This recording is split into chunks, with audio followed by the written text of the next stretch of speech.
Welcome to rapid fire channel. நாம இப்போ இந்த வீடியோவில் சமூக நீதி அப்படின்ற பாடத்தோட செகண்ட் பார்ட் வந்து பார்க்க போகிறோம். 11th பாலிட்டியில் இருக்கக்கூடிய ஒரு முக்கியமான பாடம். இதை நம்ம ஹேண்ட் ரிட்டன் நோட்ஸில் ஃபஸ்ட்டு பார்ட்டு பார்த்துருப்போம். இப்போ நம்ம இந்த பாடத்தோட செகண்ட் பார்ட் வந்து பார்க்க போகிறோம். ஓகேவா? இப்போ நம்ம பாடத்துக்குள்ளே போகலாம். மத்திய அரசில் இடஒதுக்கீடு மண்டல் ஆணையத்தை பற்றி பார்க்கலாம். இதை பற்றி நம்ம வந்து என்ன அப்படின்றத நான் சொல்லிடுறேன். அதுக்கப்புறமா நம்ம என்ன பண்ணலாம் அப்படின்னா உள்ளே இருக்கக்கூடிய இந்த நோட்ஸை வந்து பார்க்கலாம். ஃபர்ஸ்ட் என்ன நடந்திருக்கும் அப்படின்னா 1979ல் மொரார்ஜி தேசாய், அதாவது இவர் வந்து பிரதமராக இருந்திருப்பார். 1979ல் பிரதமர் வந்து மொரார்ஜி தேசாய் அப்படின்றது இருந்திருப்பார். ஓகேவா? அப்போ இவர் இருந்தப்ப மண்டல் தலைமையில் ஒரு குழு வந்து அமைச்சிருப்பாங்க. ஓகேவா? யார் தலைமையில்? மண்டல் தலைமையில். இப்போ என்ன ஆகுது அப்படின்னா அவங்க அந்த குழு வந்து எல்லாத்தையும் ரிசர்ச் பண்ணி அவங்க வந்து என்னென்னா ரிப்போர்ட்டை வந்து 1980ல் சப்மிட் பண்ணியிருப்பாங்க. யார்கிட்ட அப்படின்னா பிஎம் இந்திரா காந்தி கிட்ட. 79ல் பிரைம் மினிஸ்டராக இருந்தவர் யாரு? மொரார்ஜி தேசாய். 80ல் இந்திரா காந்தி இருந்திருப்பாங்க. ஓகேவா? 79ல் அமைக்கப்பட்ட குழு தான் மண்டல் குழு. ஓகேவா? இவங்க அந்த ரிப்போர்ட்டை யார்கிட்ட சப்மிட் பண்ணியிருப்பாங்க அப்படின்னா அடுத்து பிரதமராக வந்த இந்திரா காந்தி அவர்கள்ட்ட சப்மிட் பண்ணியிருப்பாங்க. ஓகேவா? இந்திரா காந்தி வந்ததுக்கு அப்புறம் 1982, 83 இந்த காலகட்டங்களில் இந்த ரிப்போர்ட்டை வச்சு நிறையா விவாதங்கள்லாம் நடக்கும். ஆனாலுமே என்ன செஞ்சிருவாங்கன்னா ஒரு கடப்பில் வந்து போட்டு வச்சிருவாங்க. அதுக்கப்புறமா 1990ல் ஓபிசி மக்களுக்கு 27% இடஒதுக்கீடு அப்படின்னு சொல்லி யார் வந்து கொடுத்தது அப்படின்னா விபி சிங் அவர்கள். ஓகேவா? 1990ல் ஓபிசி மக்களுக்கு 27% இடஒதுக்கீடு அப்படின்னு சொல்லி வழங்கியவர் யார் அப்படின்னா விபி சிங் அவர்கள். ஓகேவா? இது எப்போ? 1990ல். அதுக்கப்புறமா 1992ல் நரசிம்மராவ் என்ன பண்ணியிருப்பார் அப்படின்னா முதல் பணி ஆணையை வழங்கியிருப்பார். ஓகேவா? முதல் பணி ஆணையை வழங்கியவர் 1992ல் நரசிம்மராவ். அதுக்கப்புறமா 1992ல் இருந்து இந்த வழக்கு மண்டல் வழக்கு அப்படின்னு சொல்லி அழைக்கப்படுது. இந்திரா சஹானி வழக்கு அப்படின்னு சொல்லி அழைக்கப்படுது. ஓகேவா? இதை தான் வந்து நான் வந்து எழுதியிருப்பேன். இப்போ நான் சொன்னதே தான் நான் திரும்ப வந்து நம்ம வந்து பார்க்க போகிறோம். லெட்டர்ஸில் வந்து பார்க்க போகிறோம். பிரதமர் யார் இருந்தது அப்படின்னா விபி சிங் அவர்கள். விபி சிங் எப்போ இருந்தாருன்னு பார்த்தோம்? 1990 இந்த காலகட்டத்தில். இவர் என்ன செய்கிறாரு அப்படின்னா வேலை வாய்ப்புகளில் பிற்படுத்தப்பட்டோருக்கு 27% இடஒதுக்கீடு தர்றாரு. ஆக்சுவலாக அது எங்கேருந்து வரணும் அப்படின்னா மொரார்ஜி தேசாய் காலத்திலேருந்து வரணும். 1979லேருந்து நமக்கு புக்கில் இங்கே கொடுத்துருக்கிறதுனால நான் அதுபடி எழுதியிருக்கேன். நான் முன்னாடியே எந்த ஆர்டர் அப்படின்றத சொல்லிட்டேன். 79ல் என்ன நடந்துச்சு, 80ல் என்ன நடந்துச்சு, 82, 83ல் விவாதம் நடந்துச்சு, 90ல் வந்து விபி சிங் அவர்கள் வந்து 27% இடஒதுக்கீடு தந்தார், 92ல் முதல் பணி ஆணையை நரசிம்மராவ் வழங்கினாரு அப்படின்றத பார்த்தாச்சு. ஓகேவா? வேலை வாய்ப்புகளில் பிற்படுத்தப்பட்டோருக்கு 27% இடஒதுக்கீடு வழங்கியவர் விபி சிங் அவர்கள். ஓகேவா? அதன் பின் இந்த வழக்கு இந்திரா சஹானி வழக்கு என அழைக்கப்படுகிறது. இடஒதுக்கீடு செல்லும் என உச்ச நீதிமன்றம் தீர்ப்பும் கொடுத்துருப்பாங்க. ஓகேவா? இடஒதுக்கீடு வந்து செல்லும் அப்படின்ற மாதிரி உச்ச நீதிமன்றம் தீர்ப்பு வந்து கொண்டு கொடுத்துருப்பாங்க. அதுக்கப்புறமா நம்ம முன்னாடியே சொன்னேன்ல மொரார்ஜி தேசாய் காலத்தில் தான் இந்த மண்டல் கமிஷன் அப்படின்றது இருந்திருக்கும். அதுக்கப்புறம் தான் வந்து என்ன நடந்திருக்கும் அப்படின்னா இந்திரா காந்தி வந்திருப்பாங்க. அதுக்கப்புறம் விபி சிங் வந்தார் அப்படின்றதெல்லாம் பார்த்தோம். ஓகேவா? இந்த ஆர்டரில் இருக்காது, நான் சொன்ன ஆர்டரில் வந்து படிச்சுக்கோங்க. விபி சிங் காலத்தில் இந்த பரிந்துரை ஏற்றுக்கொள்ளப்பட்டது. எப்போ அப்படின்னா ஆகஸ்ட் 13ஆம் தேதி. ரொம்ப முக்கியமான ஒரு டேட். ஓகேவா? 1990ல் தான் விபி சிங் அவர்களால் இந்த பரிந்துரை ஏற்றுக்கொள்ளப்பட்டிருக்கும். இந்திரா சஹானி வழக்கு இந்தியன் யூனியன் ஏஐஆர் 1993 SC 477 சட்டத்தின் முன் அனைவரும் சமம் என்று வழக்கு வந்து போட்டிருப்பாங்க. ஓகேவா? சட்டத்தின் முன் அனைவரும் சமம். இந்த வழக்கில் என்ன சொல்லியிருப்பாங்க அப்படின்னா விபி சிங் அவர்கள் தானே 27% இடஒதுக்கீடு வந்து ஓபிசி மக்களுக்கு கொடுத்தாரு. அப்போ அது வந்து அதை தொடர்ந்து என்ன செஞ்சுருப்பாங்க அப்படின்னா வழக்கு வந்து பதிவு பண்ணியிருந்திருப்பாங்க. அதுக்கப்புறமா நடந்ததில் 50%க்கு மிகாமல் இருக்கணும் அப்படின்ற மாதிரி சொல்லியிருப்பாங்க. ஓகேவா? நீங்கள் எவ்வளோ வேணாலும் கொடுங்க, ஆனால் 50%த்தை தாண்டிடக்கூடாது அப்படின்ற மாதிரி உச்சநீதிமன்றம் தீர்ப்பு வந்து கொடுத்துருப்பாங்க. ஓகேவா? நெக்ஸ்ட்டு கேஎன் விஜயன் வழக்கு அப்படின்றத பார்ப்போம். கேஎன் விஜயன் வழக்கு என்ன அப்படின்னா நம்ம தமிழகத்தில் இடஒதுக்கீடு 69% வந்து இருக்குது. ஆனா உச்சநீதிமன்றம் என்ன சொல்லியிருக்காங்க, 50% தான் அலோவ் பண்ணணும்னு சொல்லியிருக்காங்க. ஆனா தமிழ்நாட்டுல மட்டும் 69% இருக்கு அப்படின்ற மாதிரி விஜயன் வந்து வழக்கு தொடுத்திருப்பார். ஓகேவா? அந்த வழக்க பத்தி தான் பார்க்க போறோம். உச்சநீதிமன்றத்துல வழக்கு தொடுத்தவர் KN விஜயன். எதுக்காக? தமிழகத்துல 69% இருக்கு இடஒதுக்கீடு, அதுக்கு எதிராக. ஏன் அப்படின்னா மத்திய அரசுலயே 50% தான் அலோவ் பண்ணியிருக்காங்க. நீங்க 50ஐயும் தாண்டிட்டீங்க அப்படின்ற மாதிரி அவர் வந்து வழக்கு தொடுத்திருப்பாரு. ஓகேவா? மருத்துவம், பொறியியல் கல்லூரிகளில் 50%க்கும் மேல் இடஒதுக்கீடு அளிக்க தமிழ்நாடு அரசில் உச்சநீதிமன்றம் இடைக்கால தடை விதித்தது.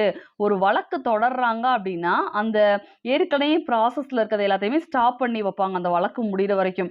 அப்ப என்ன நடக்குது அப்படின்னா அந்த காலகட்டத்துல மருத்துவம், பொறியியல் கல்லூரிகள்ல படிக்க போயிருப்பாங்கல்ல இடஒதுக்கீடு மூலமா, அதுல அட்டன் பண்ண போனவங்க எல்லாத்தையுமே வந்து ஸ்டாப் பண்ணி வைக்கிறாங்க. உச்சநீதிமன்றம் இடைக்கால தடை விதிக்குது. அப்போதான் யாரு நமக்கு சிஎம்மா இருந்தது அப்படின்னா தமிழ்நாட்டுல செல்வி ஜெயலலிதா அவர்கள் வந்து முதலமைச்சரா இருந்தாங்க. அப்ப என்ன இவங்க பண்றாங்க அப்படின்னா மாநில அரசுக்குன்னு சொல்லி ஒரு அதிகார வரம்பு வந்து இருக்கு. அந்த அதிகார வரம்ப இந்த செல்வி ஜெயலலிதா அவர்கள் பயன்படுத்தி என்ன செய்றாங்க அப்படின்னா தனி சட்ட மசோதா அப்படின்றத சட்டமன்றத்துல நிறைவேற்றாங்க. ஓகேவா? தமிழ்நாடு சட்டமன்றத்துல சட்ட மசோதாவை நிறைவேற்றுறாங்க. இது ரொம்ப ரொம்ப முக்கியமான ஒண்ணு. செல்வி ஜெயலலிதா அவர்கள் மாநில அரசுக்கான அதிகார வரம்பை பயன்படுத்தி 31C தனி சட்ட மசோதா, ஓகேவா? அந்த தனி சட்ட மசோதாவை தமிழ்நாடு சட்டமன்றத்துல நிறைவேற்றினார். ஓகேவா? எப்ப அப்படின்னா 1993 டிசம்பர் 30ஆம் தேதி. இதற்கு குடியரசுத் தலைவர் அடுத்த வருஷம் 1994 ஜூலை 19ஆம் தேதி ஒப்புதலும் அளிக்கிறாரு. யாரு? குடியரசுத் தலைவர். நம்ம முதல்வர், அதாவது அப்ப முதல்வரா இருந்த செல்வி ஜெயலலிதா அவர்கள் கொண்டு வந்த அந்த மசோதாவுக்கு குடியரசுத் தலைவரும் ஒப்புதல் அளித்தாரு அப்படின்றத தெரிஞ்சுக்கணும். நெக்ஸ்ட் 76வது சட்ட திருத்தத்தின் கீழ் 9வது அட்டவணையில் இடஒதுக்கீடு சேர்க்கப்பட்டது. எதுல சேர்க்கப்பட்டிருக்கு? 9வது அட்டவணையில சேர்க்கப்பட்டது. ஓகேவா? இந்த சேர்க்கப்பட்டது இந்த இடஒதுக்கீடு பத்தின இந்த இது எல்லாமே நவம்பர் 16ஆம் தேதி முன் தேதியிட்டு நடைமுறைப்படுத்தப்பட்டது. 1992ல நடைமுறைப்படுத்தினாங்க. ஓகேவா? இது எல்லாமே முக்கியமான டேட்டு, இயரு, மந்த்து, சட்ட திருத்தம், அட்டவணை எல்லாமே நம்ம வந்து கண்டிப்பா வந்து படிச்சு வச்சிருக்கணும். நெக்ஸ்ட் பிற்படுத்தப்பட்டோருக்கான ஆணையத்தை வந்து பார்ப்போம். ஆல்ரெடி நான் ஃபர்ஸ்ட் சொன்னேன். திரும்ப வந்து நம்ம வந்து நல்லா டீட்டெயில்டா பார்க்க போறோம். விதி 340 பிற்படுத்தப்பட்டோர் ஆணையம் அமைக்க குடியரசுத் தலைவருக்கு அதிகாரம் உண்டு. ஓகேவா? பிற்படுத்தப்பட்டோருக்கு ஆணையம் அமைக்க குடியரசுத் தலைவருக்கு அதிகாரம் உண்டு. அதை பத்தி சொல்லக்கூடிய விதி 340. இதுவரை 2 பிற்படுத்தப்பட்டோர் ஆணையம் அமைக்கப்பட்டுள்ளது. அது என்னென்ன அப்படின்றத பார்ப்போம். ஃபர்ஸ்ட் ஒன்று திரு காஹா கலேல்கர் ஆணையம். ரெண்டாவது மண்டல் ஆணையம். ரெண்டாவது என்னது? மண்டல் ஆணையம். இதுக்கு முன்னாடி தான் மண்டல் ஆணையத்தை பத்தி பார்ப்போம். இப்போ காஹா கலேல்கர் ஆணையத்தையும் மண்டல் ஆணையத்தையும் சேர்த்து வந்து பார்க்கலாம். ஃபர்ஸ்ட் ஒன்று திரு காஹா கலேல்கர் ஆணையம். இது முதலாவது பிற்படுத்தப்பட்டோர் ஆணையமா இருக்கு. இது எந்த வருஷம் அமைச்சாங்க அப்படின்னா 1953ல அமைக்கப்பட்ட ஒரு ஆணையம் தான் இது. ஓகேவா? 1953ல வந்து அமைச்சிருந்திருப்பாங்க. ஜனவரி 29ஆம் தேதி இது வந்து அமைச்சிருந்திருப்பாங்க. ஓகேவா? காஹா கலேல்கர் உட்பட 11 உறுப்பினர்கள் இந்த ஆணையத்துல இருந்தாங்க. ஓகேவா? காஹா கலேல்கரையும் சேர்த்து மொத்தம் 11 பேர் இருந்திருக்காங்க. இவங்க இந்த ஆணையத்து மூலமா தயாரிக்கப்பட்ட அந்த அறிக்கைகளை எல்லாத்தையுமே அப்ப பிரதமரா இருந்தவர் 1950, 53 இந்த காலகட்டத்தில் பிரதமரா இருந்தவர் யாரு? ஜவஹர்லால் நேரு அவர்கள். அவங்க கிட்ட நாடாளுமன்றத்துல தாக்கல் செஞ்சிருக்காங்க. ஓகேவா? எந்த இயர் அப்படின்னா இயரை நோட் பண்ணிக்கங்க, இங்க இல்ல. 1955ல. ஓகேவா? 1955ல வந்து என்ன செஞ்சிருக்காங்க அப்படின்னா ரிப்போர்ட்டை வந்து சப்மிட் பண்ணியிருக்காங்க அப்போதைய பிரதமர் கிட்ட. ஓகேவா? எப்ப அமைக்கப்பட்டது, எத்தனை பேர் உறுப்பினர்களா இருந்தாங்க, யார்கிட்ட எந்த வருடம் ரிப்போர்ட்டை சப்மிட் பண்ணாங்கன்றது முக்கியம். நெக்ஸ்ட் மண்டல் ஆணையம் ஆல்ரெடி நம்ம பார்த்ததான். ஓகேவா? மொராஜி தேசாய் தலைமையிலான அரசு பிந்தேஸ்வரி பிரசாத் மண்டல் கமிஷன் என்று அழைக்கப்பட்ட மண்டல் ஆணையத்தை 1979ஆம் ஆண்டு அமைத்தது. ஓகேவா? 1979ல மொராஜி தேசாய் தலைமையில ஒரு ஆணையத்தை அமைக்கிறாங்க. அவரோட அந்த பார்வையில மண்டல் தலைமையில வந்து என்ன செய்யறாங்க அப்படின்னா அந்த ஆணையத்தை அமைக்கிறாங்க.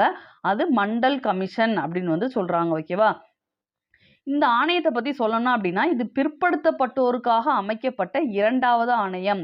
பிற்படுத்தப்பட்டோருக்காக அமைக்கப்பட்ட 2வது ஆணையம். இந்த ஆணையத்தோட செயலாளர் இருந்தது யார் அப்படின்னா எஸ் கீல். இந்த ஆணையத்தின் செயலர் அல்லது செயலாளராக இருந்தவர் எஸ் கீல்.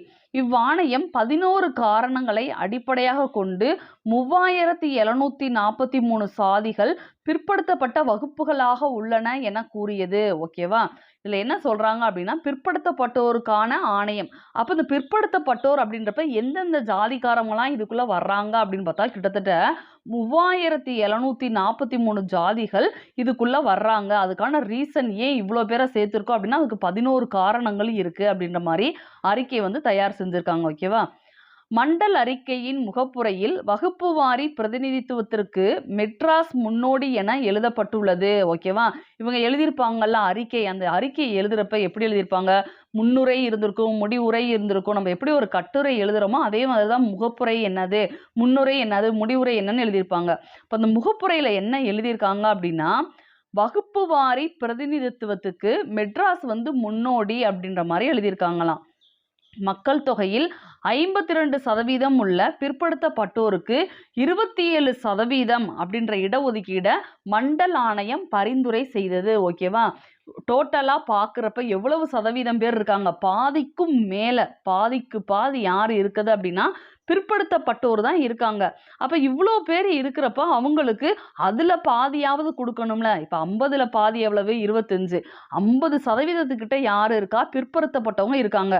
அப்ப இவங்களுக்கு இடஒதுக்கீடு அதுல பாதியாவது கொடுக்கணும். அப்ப 25. அப்ப 52% இருக்கிறவங்களுக்கு 27% வந்து கொடுக்கணும் அப்படின்ற மாதிரி மண்டல் ஆணையம் என்ன பண்றாங்க அப்படின்னா பரிந்துரை பண்றாங்க. ஓகேவா? இது ரொம்ப முக்கியமான ஒண்ணு. இதை ஏற்றுக்கொண்ட விபி சிங் அரசு அரசு பணிகளில் பிற்படுத்தப்பட்டோருக்கு 27% வழங்க ஆணை பிறப்பிக்கிறாரு. யாரு? விபி சிங் அவர்கள் ஆணை வந்து பிறப்பிக்கிறாரு 1990ல். எவ்வளவு சதவீதம்? 27%. இந்த ஆணை எப்ப அமலுக்கு வருது அப்படின்னா ஆகஸ்ட் 13ஆம் தேதி 1990ல் இந்த ஆணை அமலுக்கு வந்தது. இதை ஆரம்பிச்சு வச்சது யாரு? மொரார்ஜி தேசாய். இது எப்ப? 1979ல். ஓகேவா? இது செயல்படுத்தப்பட்டது எப்ப அப்படின்னா 1990ல் தான் என்ன செஞ்சிருக்காங்க? அந்த ஆணையை வந்து அமலுக்கு கொண்டு வந்திருக்காங்க. 79ல் ஸ்டார்ட் ஆகி 1979 ஸ்டார்ட் ஆகி 90ல் அமலுக்கு வந்திருக்கு. ஆரம்பிச்சப்ப இருந்த பிரதமர் மொரார்ஜி தேசாய் அவர்கள், செயல்படுத்தப்பட்டப்ப விபி சிங் அவர்கள். ஓகேவா? Next Indira Sawhney versus Indian AIR 1993 SC 477. ஓகேவா? அந்த வழக்குகளுக்கு இந்த நம்பர் வந்து இருக்கும், அது வந்து கொடுத்துருப்பாங்க, அதை வந்து பார்த்துக்கலாம். மண்டல் குழு வழக்கு நான் அதையே வந்து ஆரோ மார்க் போட்டு எழுதியிருப்பேன். ஓகேவா? 1979ல் ஜனவரியில் சட்டப்பிரிவு 340 பிற்படுத்தப்பட்டோருக்கான ஆணையம் அமைக்கிறதுக்கு குடியரசுத் தலைவருக்கு அதிகாரம் இருக்கு அப்படின்னு சொல்லக்கூடிய அந்த சட்டப்பிரிவு 340. 2வது ஆணையத்தில் என்ன செஞ்சிருப்பாங்க? 27% வந்து கொடுத்துருந்துருப்பாங்க. ஓகேவா? 82, 83ல் பிரதமர் இந்திரா காந்தி அவர்களோட காலத்துல வந்து விவாதமெல்லாம் நடந்திருக்கும். 1980ல் டிசம்பர்ல மண்டல் அறிக்கை வந்து கொடுத்துருப்பாங்க. ஓகேவா?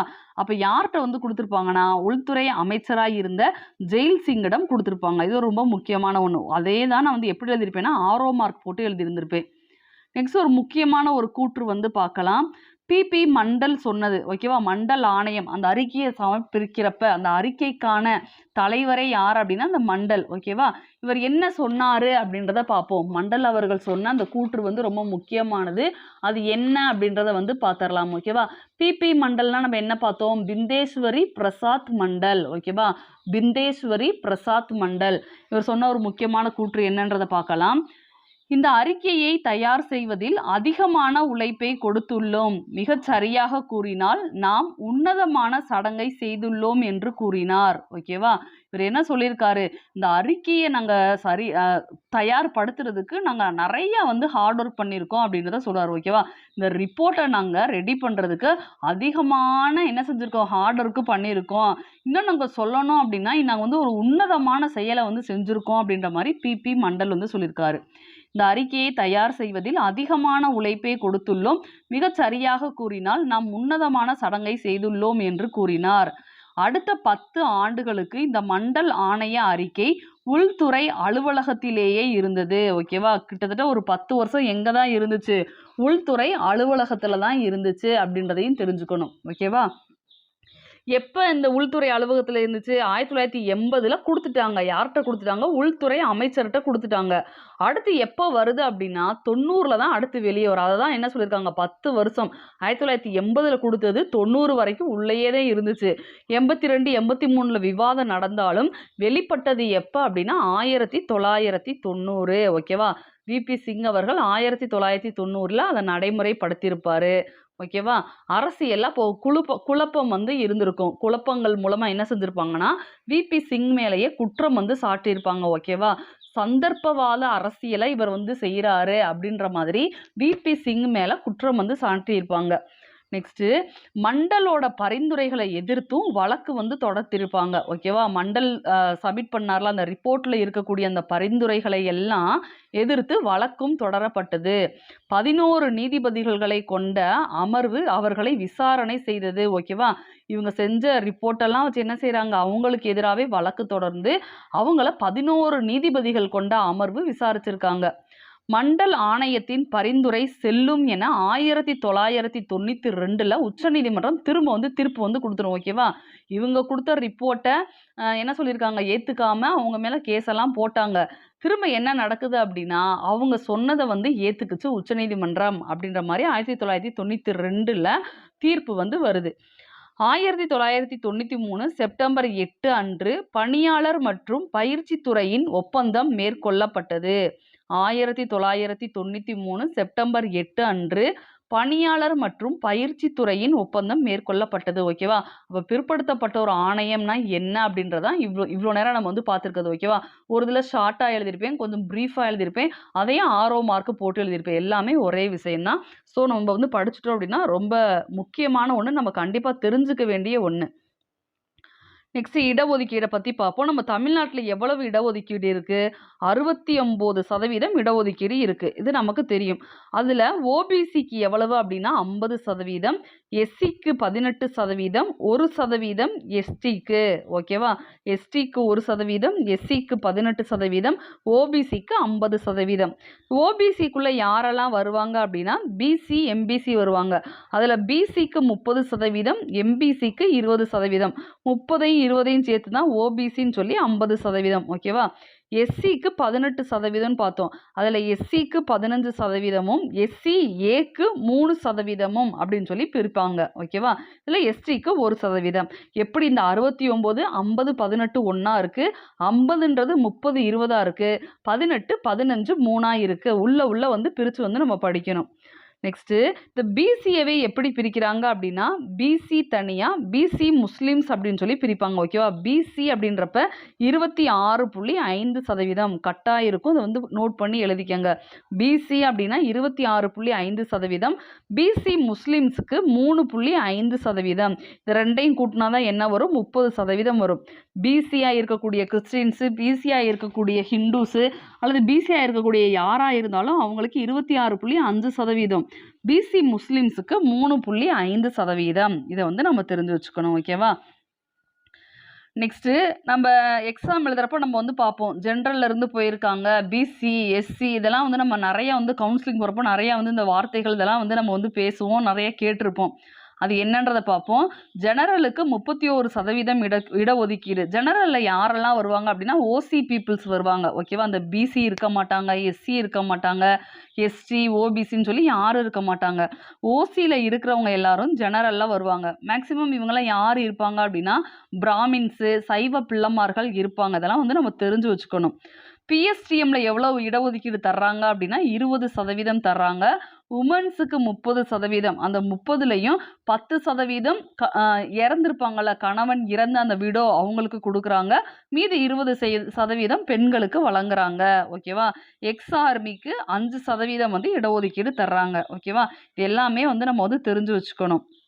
நெக்ஸ்ட்டு மத்திய அரசில் பொருளாதாரத்தில் பின்தங்கியவர்களுக்கு 10% இடஒதுக்கீடு வழங்கப்பட்டுள்ளது. ஓகேவா? இடபிள்யூஎஸ் அப்படின்னு சொல்லுவாங்க. Economically weaker section. ஓகேவா? மத்திய அரசுல பொருளாதாரத்தில் பின்தங்கியவர்களுக்கு எவ்வளவு சதவீதம் இடஒதுக்கீடு? 10% இடஒதுக்கீடு கொடுத்துருக்காங்க. இதுவும் நம்ம கண்டிப்பாக தெரிஞ்சு வச்சுக்கணும். இன்னும் ஒரு சில எக்ஸ்ட்ரா பாயிண்ட்ஸ் வந்து பார்க்கலாம். இந்த யூனிட் வந்து முடிஞ்சிருச்சு. ஒரு பேஜில் மட்டும் எக்ஸ்ட்ரா பாயிண்ட்ஸ் இருக்குது. அது என்ன அப்படின்றத பார்த்துடலாம். இடஒதுக்கீடு பற்றினது. இந்திய அரசமைப்பு சட்டம் 1949ல் பிரிவு 15லையும் 16லையும் உள்ள வந்து திருத்தம் மேற்கொண்டாங்க அப்படின்றத நம்ம முன்னாடி வந்து பார்த்தோம். ஓகேவா? அந்த உட்பிரிவுகள் எது எது அப்படின்னா 15ல் 4, 16ல் 4. ஓகேவா? உள்ள வந்து இதை வந்து சேர்த்திருந்திருப்பாங்க. அரசமைப்பு விதி 15, 16ல் என்ன செஞ்சிருப்பாங்க அப்படின்னா சமூக ரீதியிலையும் பொருளாதார ரீதியிலையும் யாரெல்லாம் பின்தங்கி இருக்காங்களோ அவங்களுக்கு சலுகைகளை கொண்டு வரணும்னு சொல்லி சட்ட திருத்தம், முதல் சட்ட திருத்தம் நேரு பிரதமராக இருந்தப்பவே 1951ல் திருத்தம் வந்து கொண்டு வந்திருப்பாங்க. 15, 16ல். அது 15, 4, 16, 4 வந்து இருக்கு. நெக்ஸ்ட், இன மத மொழி சிறுபான்மையினருக்கான ஐநா பிரகடனம் நிறைவேற்றப்பட்டது எப்போ அப்படின்னா 1992 டிசம்பர் 18. 1992 டிசம்பர் 18. நெக்ஸ்ட்டு, ஜான் ரால்ஸோட படைப்புகள் என்னென்ன இருக்குன்னு பார்ப்போம். நீதி கோட்பாடு, நேர்மையான நீதி, அரசியல் தாராளவியல், மக்களின் சட்டம். இது எல்லாமே ஜான் ரால்ஸ் அப்படின்றவரோட படைப்புகள். நீதி கோட்பாடு அப்படின்றது 1971ல் எழுதப்பட்டது. நேர்மையான நீதி 1985, அரசியல் தாராளவியல் 1993, மக்களின் சட்டம் 1993. ஓகேவா? நீதி கோட்பாடு எப்போ? 1971. நேர்மையான நீதி 1985, அரசியல் தாராளவியல் 1993, மக்களோட சட்டம் 1993. இந்த நாளையுமே என்ன கொடுக்கலாம்? பொறுத்துகளை கொடுத்து இயரை வந்து மாற்றி கேட்கலாம். அல்லது இந்த நாளில் ஏதாவது ஒன்றை மாற்றி கொடுத்து ஜான் ரால்ஸோட படைப்புகளில் பொருந்தாதது எது அப்படின்னு கேட்கலாம். ஓகேவா? எல்லாமே நம்ம கவனமாக வந்து படிக்கணும். நெக்ஸ்ட், பெரியாரோட ஒரு கூற்றை வந்து பார்க்கலாம். மனிதனை மனிதனாக கருத முடியாமல் அவரது ஜாதியை மட்டுமே வைத்து எடை போட முயலும் சிந்தனை காட்டு மிராண்டித்தனமானது என கூறியவர் பெரியார். ஓகேவா? மனிதனை மனிதனாக கருத முடியாமல் அவரது ஜாதியை மட்டுமே வைத்து எடை போட முயலக்கூடிய சிந்தனை காட்டு மிராண்டித்தனமானது என கூறியவர் பெரியார். இது ரொம்ப முக்கியமான ஒன்று. நெக்ஸ்ட்டு, எந்த ஒரு பெரிய தேசிய கட்சியும் மண்டல் ஆணைய பரிந்துரைக்கு ஆதரவாக அப்போ செயல்பட்டிருக்க மாட்டாங்க. இதை நம்ம தெரிஞ்சு வச்சுக்கணும். ஓகேவா? நம்ம பார்த்தோம்ல, மண்டல் ஆணையத்துக்கு எதிராக வழக்கு போட்டாங்க. 11 நீதிபதிகளை கொண்ட அமர்வு இருந்துச்சு. அதுக்கப்புறம் தான் உச்சநீதிமன்றம் செல்லும் அப்படின்னு சொல்லி தீர்ப்பு கொடுத்துச்சுன்னு பார்த்தோம். இந்த மாதிரி பிரச்சனை இருந்தப்போ ஏதாவது தேசிய கட்சிகள் இந்த மண்டல் ஆணையத்துக்கு சப்போர்ட் பண்ணாங்கன்னா இல்லை அப்படின்றதையும் நம்ம வந்து தெரிஞ்சு வச்சுக்கணும். ஓகேவா? இது எல்லாமே ரொம்ப ரொம்ப முக்கியமான ஒன்று. நெக்ஸ்ட்டு ஒரு சில பாயிண்ட்ஸ் வந்து சொல்கிறேன். இதில் இல்லை இருந்தாலுமே நீங்கள் நோட் பண்ணி படிச்சுக்கோங்க. 1891ல் நான் ஒரு சொல்கிறேன். உங்களுக்கு வேணும் அப்படின்னா திரும்ப நீங்கள் முன்னாடி ப்ளே பண்ணி நீங்கள் வந்து நோட்ஸ் எடுத்துக்கோங்க. 1891ல் திருவிதாங்கூர் ஆட்சி வந்து நடந்திருக்கும். அதில் மலையாள விண்ணப்பம் அப்படின்றத சொல்லியிருப்பாங்க. மலையாளி விண்ணப்பம் அப்படின்னா என்ன அப்படின்னா பிராமண ஏகபோகத்தை எதிர்த்து உள்ளூர் வாசிகளுக்கு அரசு பணிகளில் பிரதிநிதித்துவம். இதைத்தான் மலையாளி விண்ணப்பம்னு சொல்லியிருப்பாங்க. அது 1891. ரெண்டாவது 1896 ஈழவ விண்ணப்பம். ஓகேவா? 91 மலையாளி விண்ணப்பம், 96 ஈழவ விண்ணப்பம். அவணர்களுக்கு, அதாவது பிற்படுத்தப்பட்டோருக்கு கல்வி அதுக்கப்புறம் பணிகளில் பங்கு வேண்டி கொடுக்கப்பட்ட ஒரு விண்ணப்பம் தான் இந்த ஈழவ விண்ணப்பம். ஓகேவா? ரொம்ப முக்கியமான ஒன்று. சென்னை ராஜதானியில் இடஒதுக்கீட்டு கோரிக்கை வலுப்பெறும் முன்னரே இதெல்லாமே வந்து நடந்திருக்கும். நெக்ஸ்ட்டு, 1902ல் கோலாலம்பூர் மன்னர் சாஹு மகாராஜா தலைமையில் கோலாலம்பூரில் 50% அரசு பணி பிராமணர் அல்லாதோருக்கு வழங்கப்பட்டது. ஓகேவா? எப்போ? 1902ல். இது எப்போ? கோலாலம்பூர் மன்னர் சாஹு மகாராஜா கோலாலம்பூரில் என்ன செஞ்சுருக்காருன்னா 50% இடஒதுக்கீடு கொடுத்துருக்காரு. யாருக்கு? பிராமணர் அல்லாதோருக்கு. 91னா மலையாளி விண்ணப்பம் திருவிதாங்கூர் ஆட்சியில். ஓகேவா? இது எல்லாமே பிராமின்ஸை எதிர்த்து பிராமணர்களுக்கு எதிராக பிற்படுத்தப்பட்டோருக்காக கொடுக்கப்பட்ட விண்ணப்பம், அவங்களுக்காக வழங்கப்பட்ட இடஒதுக்கீடு. 91னா மலையாளி விண்ணப்பம், 96னா ஈழவ விண்ணப்பம், 92 அப்படின்னா சாஹு மகாராஜா அந்த கோலாலம்பூரில் அவர் கொடுத்தது 50% அரசு பணி பிராமணர் அல்லாதோருக்கு கொடுத்துருக்காரு. அதே மாதிரி இதே காலத்திலே 1902லேயே மில்லர் குழு பரிந்துரையின் அடிப்படையில் அரசு பணிகளில் விகிதாச்சார பிரதிநிதித்துவத்தை மைசூர் அரசர் கொண்டு வந்தார். எப்ப? 1902ல் மில்லர் குழுவோட பரிந்துரைகளோட அடிப்படையில் அரசு பணிகளில் விகிதாச்சார பிரதிநிதித்துவத்தை கொண்டு வந்த அரசர் யார் அப்படின்னா மைசூர் அரசர். ஓகேவா? இந்த பாடம் ரொம்ப ரொம்ப முக்கியமான பாடம், எல்லாரும் தெரிஞ்சுக்க வேண்டிய ஒரு பாடம். ஓகேவா? இப்போ இந்த சின்ன பகுதியில் இருந்து நான் 2 சிம்பிளான கொஷின் கேட்குறேன். அந்த 2 கொஷினுக்குரிய ஆன்சரையும் இந்த வீடியோவுக்கு கீழே கமெண்ட்ல வந்து கொடுங்க.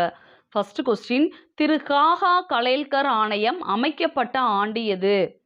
திரு காகா கலேல்கர் ஆணையம் அமைக்கப்பட்ட ஆண்டு எது? இது ஃபர்ஸ்ட் கொஸ்டின். 2வது கொஸ்டின், பிற்படுத்தப்பட்டோர் ஆணையம் அமைக்க குடியரசுத் தலைவருக்கு அதிகாரம் உள்ளது என கூறும் அரசியலமைப்பு விதி எது? பிற்படுத்தப்பட்டோர் ஆணையம் அமைக்க குடியரசுத் தலைவருக்கு அதிகாரம் உள்ளது என கூறக்கூடிய அரசியலமைப்பு விதி எது? இது 2வது கொஸ்டின். இந்த 2 கொஸ்டினுக்குரிய ஆன்சரையும் இந்த வீடியோவுக்கு கீழே கமெண்ட்ல வந்து கொடுங்க. இந்த வீடியோ உங்களுக்கு பிடிச்சிருந்தா லைக் பண்ணுங்க, ஷேர் பண்ணுங்க, அண்ட் சப்ஸ்கிரைப் பண்ணுங்க. தேங்க்யூ.